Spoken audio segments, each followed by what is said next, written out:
I'm okay, I'm fine. Kincana, Kincana, teng neng neng neng neng.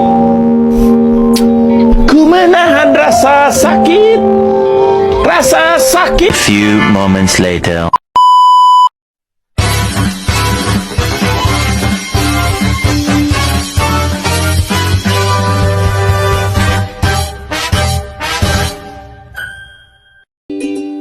Pada video kali ini, kita akan membahas terkait manajemen pelayanan kesehatan.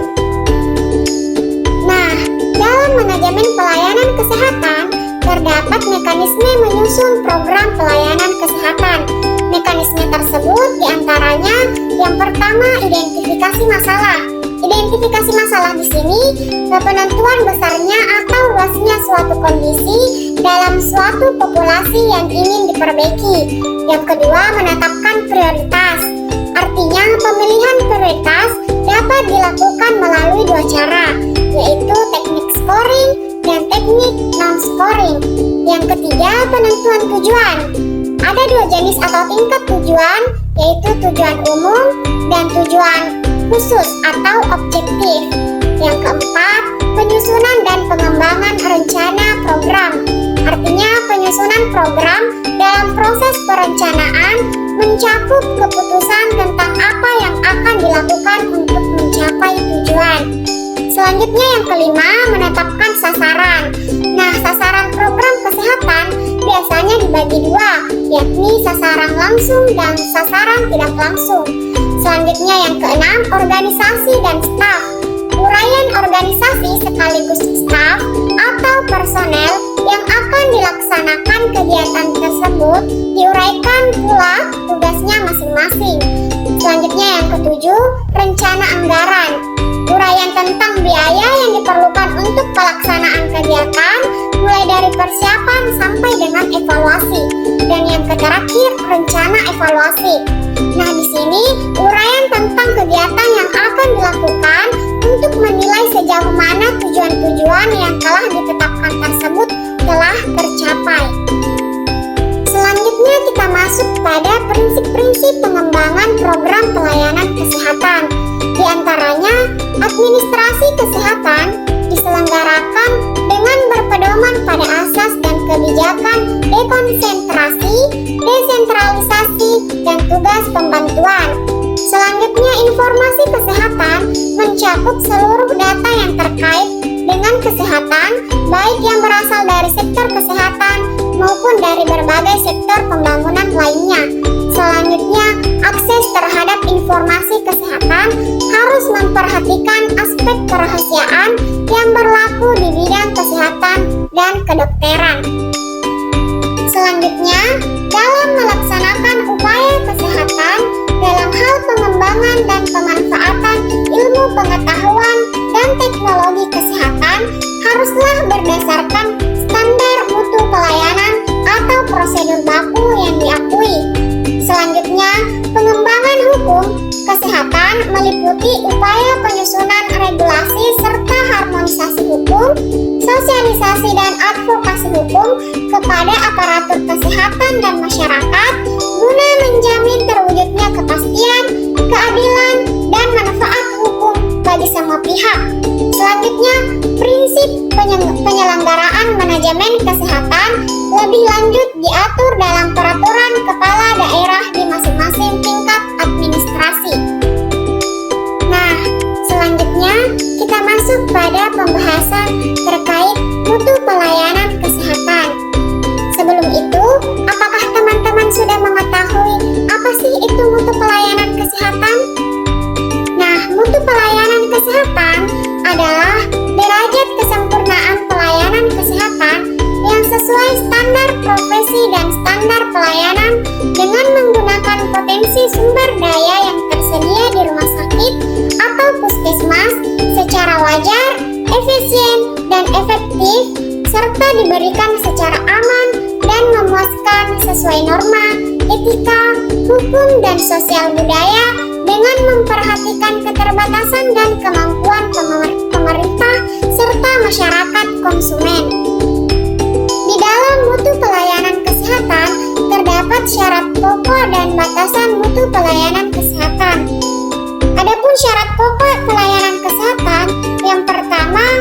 tersedia dan berkesinambungan. Yang kedua, dapat diterima dan wajar.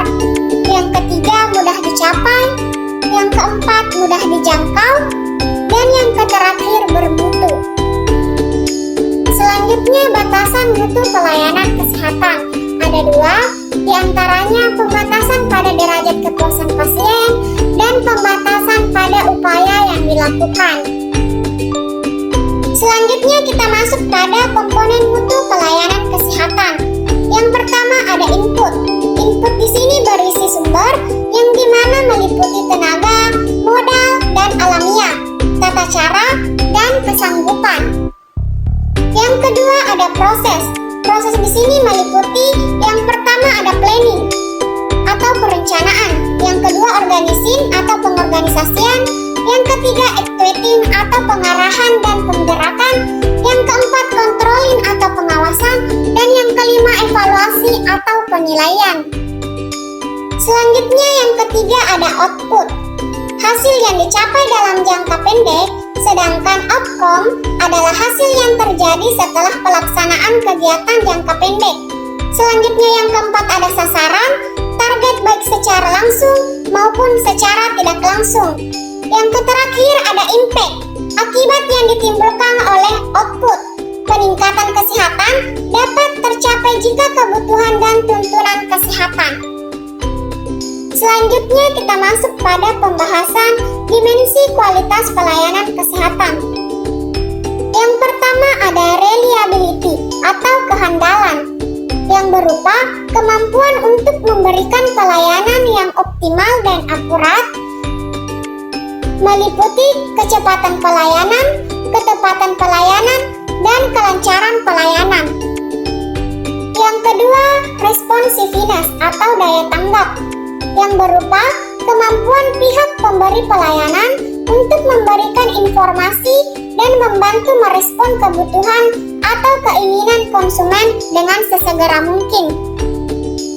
Yang ketiga ada assurance atau jaminan, berupa adanya jaminan yang mencakup pengetahuan dan keterampilan petugas, kesopanan dan keramahan petugas, kemampuan petugas dalam berkomunikasi, sifat dapat dipercaya, dan adanya jaminan keamanan.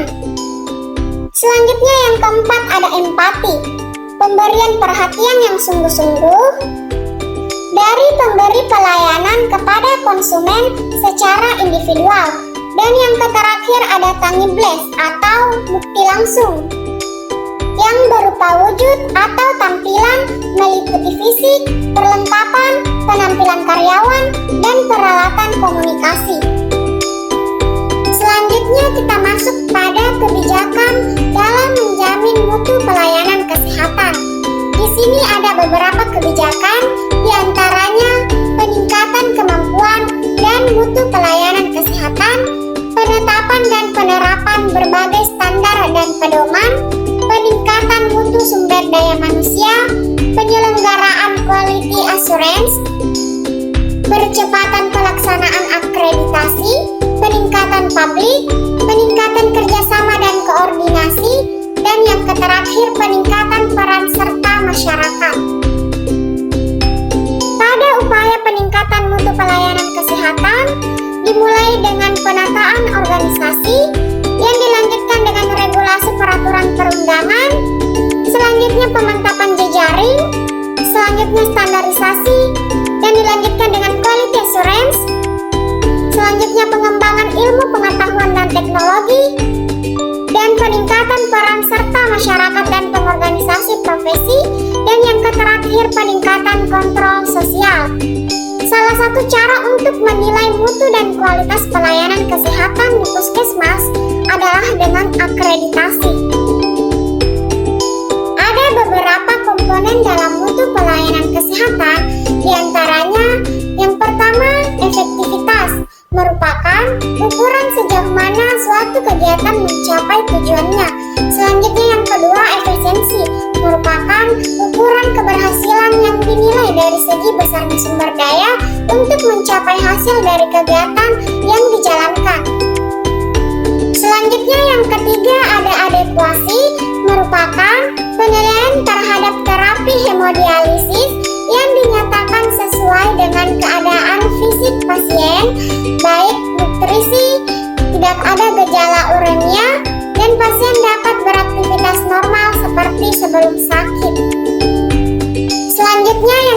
terakhir ada scientific atau technical quality, yang merupakan kualitas layanan yang dinilai dari apa yang diberikan oleh penyedia jasa. Selanjutnya, ada dua faktor yang mempengaruhi tinggi rendahnya mutu pelayanan kesehatan, sangat dipengaruhi oleh yang pertama, sumber daya rumah sakit, termasuk antara lain tenaga, pembiayaan, sarana, dan teknologi yang digunakan. Selanjutnya yang kedua, interaksi pemanfaatan dari sumber daya rumah sakit yang digerakkan melalui proses dan prosedur tertentu sehingga menghasilkan jasa atau pelayanan. Selanjutnya, strategi untuk meningkatkan mutu pelayanan kesehatan, khususnya rumah sakit, antara lain yang pertama, rumah sakit harus memahami dari menghayati konsep dasar dan prinsip mutu pelayanan rumah sakit. Yang kedua, memberi prioritas kepada peningkatan sumber daya manusia di rumah sakit. Dan yang terakhir, menciptakan budaya mutu di rumah sakit. Kita masuk pada materi selanjutnya terkait mekanisme peningkatan mutu pelayanan. Yang pertama ada quality planning, yang dimana bagaimana cara menentukan pelanggan, menentukan kebutuhan pelanggan, mengembangkan gambaran produk sesuai dengan kebutuhan pelanggan, mengembangkan proses yang mampu menghasilkan produk sesuai dengan gambaran produk, mentransfer rencana menjadi kebutuhan pelaksanaan. Selanjutnya yang kedua ada quality control. Dalam quality control, bagaimana cara mengevaluasi kinerja produk saat ini, membandingkan kinerja sesungguhnya dengan tujuan produk, dan melaksanakan atau memperbaiki perbedaan. Dan yang terakhir ada quality improvement. Dalam quality improvement, bagaimana cara mengembangkan infrastruktur, selanjutnya mengidentifikasi proyek, peningkatan mutu, membentuk tim mutu, menyiapkan tim dengan sumber daya dan pelatihan serta motivasi untuk mendiagnosis penyebab dan stimulasi perbaikan dan mengembangkan pengawasan untuk mempertahankan peningkatan. Adapun ciri-ciri mutu pelayanan kesehatan, yang pertama, memenuhi standar profesi yang ditetapkan melalui standar struktur, standar proses, dan standar hasil. Yang kedua, sumber daya untuk pelayanan asuhan keperawatan dimanfaatkan secara wajar, efisien, dan efektif. Yang ketiga, aman bagi pasien dan perawat pemberi jasa pelayanan. Yang keempat, memuaskan bagi pasien dan perawat pemberi jasa pelayanan. Dan yang kelima, memperhatikan dan menghormati aspek sosial, ekonomi, agama, budaya, etika, dan tata nilai masyarakat. Kita masuk pada persyaratan peningkatan mutu pelayanan.